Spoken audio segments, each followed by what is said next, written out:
I don't know if you've seen this yet, but there was breaking news today, or maybe it was yesterday. But anyway, just recently, Ghislaine Maxwell was just arrested. She has ties to Jeffrey Epstein, um, rumored to be potentially his boss. So she was more in charge of the whole operation. Um, but anyway, I'm sure we'll see a lot more coming out about that. Um, Pay attention to the news in that regards. We know what happened with Jeffrey Epstein, where he, allegedly committed suicide during his investigation while he was in prison on suicide watch, which is just about impossible to do. It was funny. I mean, the more you review that story, like the so what they say is all the security cameras failed. The two guards were sleeping or busy doing online shopping, um, and somehow all of that happened at the same time, and he, committed suicide. And then the warden was transferred to another prison shortly thereafter. Anyway, don't suspicious, but yeah. So with the recent news of Ghislaine Maxwell being arrested, expect to see a whole lot more coming out about that. This whole operation.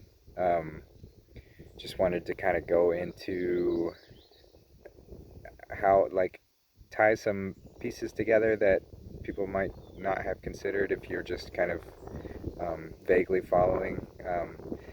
So I know the whole Pizzagate thing was that came out, years ago, and people kind of brushed that off as conspiracy theory and ridicule, which is interesting. Because if you look into that, so the main aspect of that were John Podesta, who was the campaign manager for Hillary Clinton. His emails got leaked. He fell for some phishing trap or something, but they got into his emails and put him on to. It gave him WikiLeaks got them, and so you can go through and you can read these emails. And why it's turned Pizzagate is because looking through the terminology, or looking through the emails, and if you search for certain key terms like pizza or walnut or pasta or ice cream, like all of these food items, you start seeing these emails come up that clearly aren't talking about food. They're using this sort of terminology for something else. It's code for something else. Can't exactly prove what it is, but we do have an FBI registry where they've identified certain terms like that to be associated with pedophilia. Yeah. So within the Podesta emails, you have emails from Hillary Clinton, from Barack Obama, from a whole bunch of other people within power at the time. And um, but it was interesting because when that came out, the whole thing was quickly labeled a conspiracy theory, and then it was brushed off, and anyone who looked into it was labeled as crazy and whatever. But there was never a formal investigation done. John Podesta was never publicly asked about, or he was kind of publicly asked about it, but he brushed it off. He was never asked like what the code for these, what the code stood for. It was just quickly pushed away and labeled as conspiracy theory. But now that we're seeing more come out, we saw the stuff come out with Epstein, and we're seeing more come out with Ghislaine Maxwell. It's starting to all kind of be tied together. And we're seeing across the board, within the past couple years, we've seen across the board huge arrests for human trafficking, pedophilia, all this kind of stuff within the Catholic Church and the Vatican. A couple years ago, there was a arrest of the treasury, or the Catholic treasurer, and I mean, he essentially, the number two guy to the Pope, was arrested for pedophilia, which was huge. Um, and then you've had several bishops and cardinals and priests all over the place getting arrested for this kind of stuff. Um, so, it leads you to believe that it's not an isolated incident when it happens, and it's hard to imagine that it's not well known within those organizations, at least to some extent or another. And then in Germany, you're seeing, not too long ago, they did a huge bust that for the past 30 years, um, the foster care services in that country were being used specifically and pairing foster children with known pedophiles. And this was like well known within the organization. This was well known within the leadership. And so it just kind of keeps adding up and keeps adding up. So we'll see what happens with this last arrest, but I keep an eye on it, and I do kind of want to, I guess just kind of invite people to get ready for more of this kind of horrific information to come out.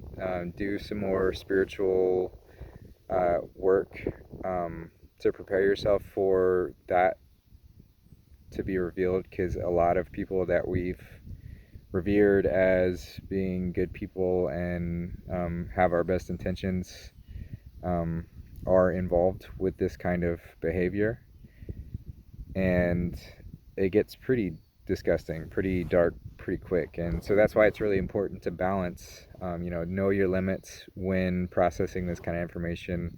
Make sure you get outside, like come spend some time in some beautiful places, or wherever else. Do what you need to do to be ready for it. But it's really important that we do go through this process of uncovering this kind of darkness, because this kind of stuff has been happening for a long, long time. As I've mentioned, it's difficult to narrow down exactly how long it's been going on, but it's been a long time. Definitely everyone who's alive today, it's been going on behind the scenes. And yeah, so just want to kind of draw attention to that. And